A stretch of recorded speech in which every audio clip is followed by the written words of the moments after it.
अब यहाँ कुरो के आयो भने मैले भन्न खोजेको के भने विद्युत भनेको चाहिँ इलेक्ट्रिसिटी भनेको हाई एन्ड हो है। तपाईँको फ्याक्ट्रीको मोटरहरू बायोग्यासले चल्दैन क्या,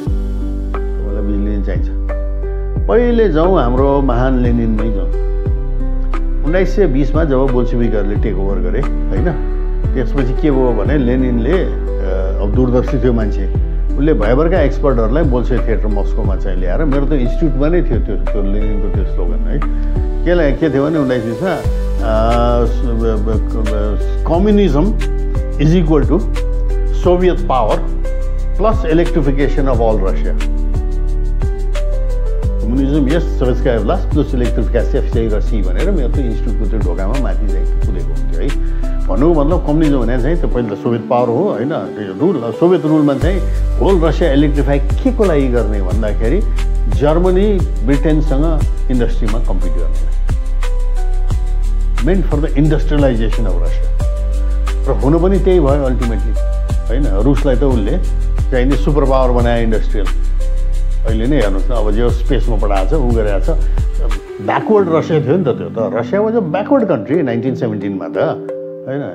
पेजेन्ट र ब्याकवर्ड उसको चाहिँ अब हन्टिङ सन्टिङ गर्थे अलिकति, त्यही गरेर फर बेच्थे प्यारिसमा, त्यस्तो नै थियो होइन। तर यो चाहिँ यो देशलाई चाहिँ इन्डस्ट्रियलाइज गरेर उसले र स्टालिनको चाहिँ ठुलो हात छ। उनीहरू मान्छे मन पराउँ नमन पराउँ त्यो छोड्नुहोस् त्यो कुरो होइन, इतिहास हो। राणाहरूलाई अहिले गाली गरेर महेन्द्रलाई गाली गरेर काम छैन क्या होइन। उनले गरेको राम्रो काम चाहिँ छँदैछ, अब कसरी त्यो मेट्न सक्दैन होइन। त यहाँ चाहिँ नि त्यो लेनिनले गरेको त्यही हो, माओले गरे चाइनामा पनि त्यही हो। उसले इमिडिएटली माओले चाहिँ अलिक फरक पाथबाट गयो लेनिनको भन्दा। उसले पहिले माइक्रो हाइड्रोमा म्यासिभ हरेक कम्युनमा चाहिँ नि भिलेज कम्युनमा माइक्रो हाइड्रो बनाउने भनेर उसले इन्डस्ट्रियल त्यो हाइड्रो पनि त्यो बनाउने टर्बाइन सर्बाइन सबै त्यो कम्युनको लेभलमा चाहिँ काम गर्यो उसले, जसले गर्दा क्यापासिटी बिल्डिङ हो क्या, इन्डस्ट्रियल क्यापासिटी बिल्डिङ हो होइन। अब यो कुरो चाहिँ नि नेपालमा Butwal power company Norwegian Odd हफ्टनले गरेको उसको किताबमा चाहिँ हेर्नु होला, किताब देखाएको होइन। त्यो मोडल चाहिँ पछि नर्वेजियनले नै फालेर अनि खिम्तीमा गए,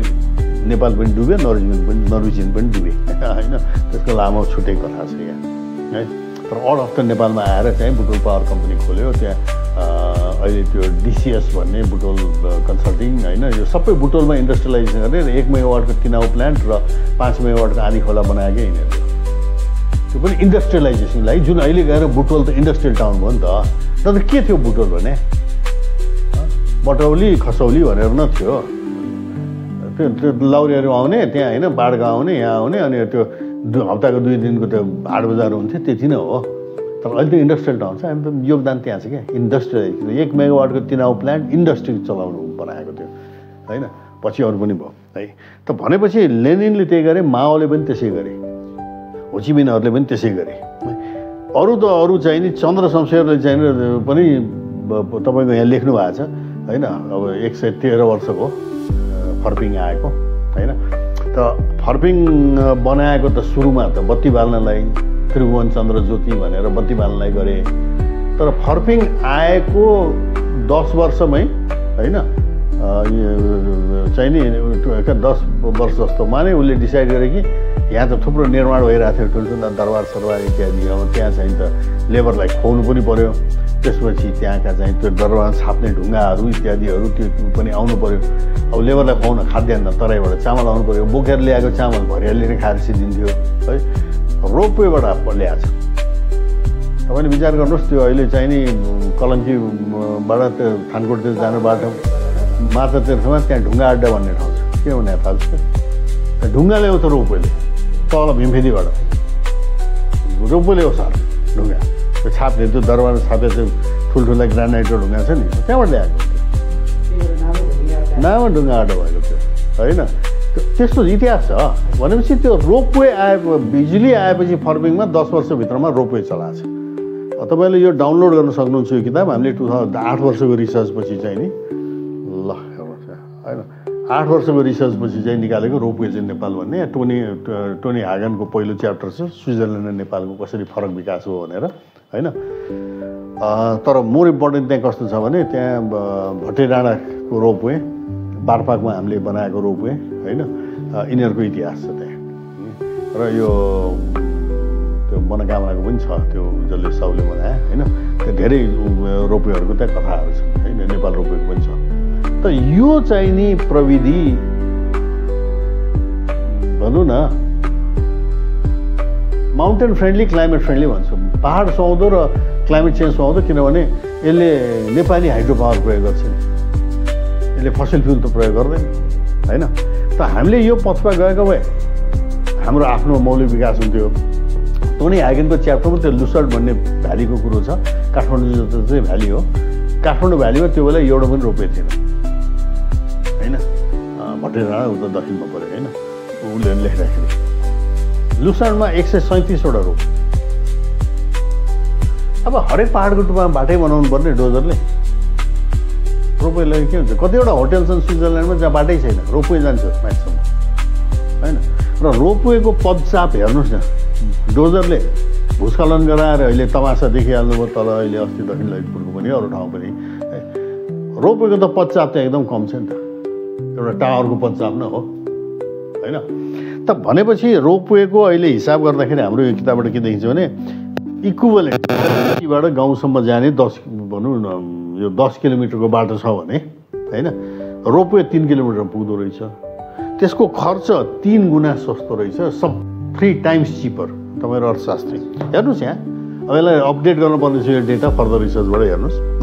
3 times cheaper than an equivalent road है 3 टाइम्स सर्टर त भइहाल्यो त्यसो त होइन it is 8 times quicker to install एक सिजनमा इन्स्टल हुन्छ बाटो बनाउनलाई तपाईँलाई 4 वर्ष त मिनिमम ट्र्याक खोल्न लाग्छ है र यसको एनर्जी एफिसियन्सी कस्तो छ भने पर टन गुड यो खिम्तीको रोपेकोबाट हामीले हिसाब लिएको र हाम्रो भट्टेनाडोकोबाट होइन यो पर मेट्रिक टन होइन ट्रकले 53 मेगाजुल पर टन लाग्दो रहेछ है जबकि चाहिँ नि रोपवेले 34 मेगाजुल आधै भनौँ न त्यो हाइड्रो पावर ट्रकको चाहिँ नि फोसिल फ्युल अब भन्नुहोस् त यस्तो प्रविधि हुँदाहुँदै यो प्रविधि अगाडि किन बढेन भन्ने तपाईँलाई प्रश्न 100 वर्ष अगाडि आएको टेक्नोलोजी यो नयाँ प्रविधि होइन जनसंस्थाले ल्याइसक्यो होइन त्यसपछि चाहिँ नि अर्को युएसएआइडीले बनाए हेटौँडा काठमाडौँ फर्दर 1965मा महेन्द्रको शासनकालमा त्यसपछि युरोपियन युनियनले भट्टेडाँडामा बनाए जसको मधुर उपाध्यायको च्याप्टर यहाँ छ त्यो दुधो सार्न त्यसपछि गएर यी मना त्यो जीर्ण भइसक्यो बाटो गयो नि त बाटो गएपछि भएन भनेर होइन ओके त भनेपछि यो 3 टाइम्स चिपर 8 टाइम्स क्विकर र 3 टाइम्स मोर माने 2 टाइम्स मोर एनर्जी एफिसियन्ट अर्थशास्त्रको हिसाबले त यो त we should be running with this technology why भन्दाखेरि यहाँ के देखियो भन्दाखेरि चाहिँ नि अर्थ राजनीति र टेक्नोलोजिकल लकेडनेस भन्छौँ हामी त्यसलाई होइन प्रविधिमा तपाईँ चाहिँ नि के भन्ने फस्नु हुने क्या त्यो लक्ड हुने क्या अब फसिल फ्युल टेक्नोलोजी हामीले ल्याएपछि त पहिले त थिएन आएको त राणा शासनको अन्ततिर मात्रै हो होइन त्यो टेक्नोलोजी अब अहिले त्यो यति व्यापक छ होइन अब ट्रक मालिक कस्ता छन् बस मालिक कस्ता छन् माइक्रो मालिक कस्ता छन् यो के अरे पेट्रोल पम्पका मालिक कस्ता छन् इम्पोर्ट एक्सपोर्ट गर्ने मालिक कस्ता छन् र तिनले कतिवटा नेता र कतिवटा पार्टीलाई खल्तीमा हालेको छ त्यो आफै हिसाब गर्नुहोस् कुरो त्यो वास्तवमा होइन त्यसले अर्थ राजनीतिमा नगइकन हुँदैन होइन अब हामीले के गर्यौँ यहाँ भन्दाखेरि ब्याक टु ऊर्जा अहिले यो पहिलो उसमै छु म चाहिँ होइन त के का लागि ऊर्जा भन्दाखेरि औद्योगिकरणको लागि हो विद्युत त होइन घर तताउनु मात्रै होइन क्या घर तताउनु त तपाईँ जस्तो ज्याकेट लगाइ पुगिहाल्छ क्या ऐना यो यो यो यो झ्यालको ऐनामा डबल त्यो पेन ऐना राखिदियो भने जति पनि तातो हुन्छ अब 50 दिन न हो जाडो -50 होइन अरू बेला त चाहिँदैन होइन भनेपछि त्यो त अरू उपायबाट पनि त हुन्छ नि जबकि तपाईँको इन्डस्ट्रियलाइजेसन इलेक्ट्रिसिटी बिना हुँदैन अब हामी के गर्दैछौँ भने उद्योगहरू बन्द गरिदेऊ उद्योगीलाई बरु नदेऊ होइन तर विलासी कामको लागि चाहिँ नि बिजुली देऊ भन्नेमा गयो होइन अब यो कसले गरे भन्दाखेरि अहिले त हामी त कम्युनिस्ट शासित मुलुक हो अल सेड एन्ड डन होइन मार्क्सवादी लेनिनवादी माओवादीहरू शासनमा छन् कि अहिले होइन उहाँहरूले लेनिन माओ र मार्क्स बिर्सेको देख्दाखेरि म चाहिँ आश्चर्यचकित छु यो तपाईँहरूले लेख्नु पर्ला आई एम अमेज्ड होइन that they don't know Marxism Leninism and Maoism यिनले किन चाहिने अब यो चाहिँ ऊर्जा चाहिन्छ र ऊर्जा चाहिने औद्योगिकरणको बेसिस हो औद्योगिकरण नभइकन चाहिने रोजगार पनि हुँदैन औद्योगिकरण नभइकन चाहिँ देशको विकास पनि हुँदैन भन्ने कुरो चाहिँ उनले बुझेर गरे हाम्राले चटक्कै बिर्से तर आफूलाई अहिले पनि मार्क्सवादी लेनिनवादी माओवादी भन्छन् बा या विपीको समाजवादी यो कन्ट्रडिक्सन कसरी हेर्ने यो मैले सुरुमै भन्न खोजेको कुरो के भने यो ब्याकग्राउन्ड अलिकति नहेरिकन त्यो अरू बाँकी कुरो गऱ्यो भने यहाँ दुई किसिमको राइटिङ हुन्छ र रिसर्च हुन्छ हेर्नुहोस् है एउटा डिस्क्रिप्टिभ न यस्तो थियो यति छ यसले यति गरे यति खपत गरे यतिवटा बुलुक छन् यो घरमा यति गाउँमा यतिवटा बत्ती छन् त्यो descriptive it doesn't mean anything interpretive चाहिने तपाईँलाई रिसर्च चाहियो वाइ भन्ने क्वेसनको answer so what is your तपाईँको अर्थशास्त्रमा के प्रश्न छ र त्यो प्रश्नलाई के उत्तर आयो त भन्नेमा यहाँ त फर्स्ट प्रश्न चाहिँ नि ऊर्जामा के हो भने वाइ ऊर्जा र कस्तो किसिमको ऊर्जा के को लागि अब हाम्रो सर्वेबाट के देखियो भनेदेखि चाहिँ नि अहिले पनि फायरवुड युज 94%बाट घटेर अहिले कति 70 कतिमा आएको छ है म हेरौँ फायरवुड 74%मा आएको छ अहिले घटेको छ तर पनि मान्छेले गाउँमा गएर सोद्धाखेरि फायरवुडै युज गर्छौँ भन्छ हाम्रो त यो नेसन वाइड सर्वे भर्खर यो वर्षको त्यो नेसन वाइड सर्वे होइन अब उहाँले कसरी ल्याउनु हो कुन मेथोलोजीबाट ल्याउनु के स्याम्पलिङ गर्नु हो त्यो उहाँहरू जान्नु होला तर 74% है 94बाट घटेर 74 भने त्यो त राम्रै हो तर यसले अर्को के देखायो भने हामीले पछि केआई गरेर गएर यसले के देखायो भने 74% फायरवुड युज हुँदै पनि नेपालमा डिफरेस्टेसन हेज बिन रिभर्स्ड कम्प्लिटली हाम्रो 40% कति नआइसक्यो होइन फरेस्ट कभर कति 46 कति भन्छ deforestation is not a issue तपाईँ कति सम्झिनु थाहा छैन तर 20 वर्ष 25 वर्ष अगाडि चाहिँ नि हामीले यहाँबाट चाहिँ नि भनौँ 5 खाल र चाहिँ उतातिर जाँदाखेरि स्याङ्गा भन्ज्याङमा क्रस गर्ने बित्तिकै नाङ्गो डाँडा रातो माटो सम्झिनुहुन्छ कति सम्झिनु थाहा छैन त्यो कति हिँड्नु भएको थियो होइन अहिले हरियो छ त्यहाँ सबै